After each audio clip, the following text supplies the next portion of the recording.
Généalogie d'un chien ou d'un cheval de race pure, registre dans lequel cette généalogie est conservée.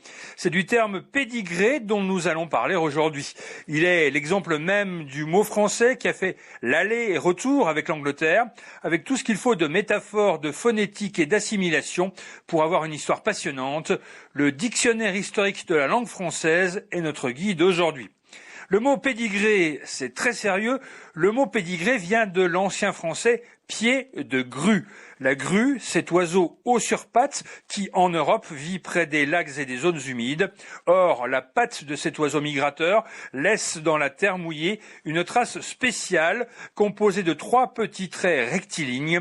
Et les Anglais y ont vu le même signe que celui utilisé en Grande-Bretagne dans les registres officiels pour marquer les ramifications ou les degrés d'un arbre généalogique à 3 branches. Du coup, la métaphore a joué et le mot français pied de grue est devenu prononcé avec l'accent anglais pédigré.